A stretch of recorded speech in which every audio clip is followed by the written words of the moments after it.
Ассаламу алейкум достар. Достар, біз биылғы жылғы бірінші объектімізді алып жатырмыз.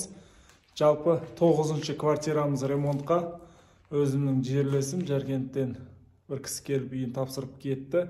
Алла қаласа 2 ай деп срок алдық. 2 бөлмелі пәтер.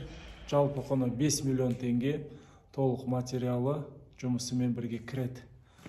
Бұйырса жай бөлісіп отырамыз, жұмыс барсын.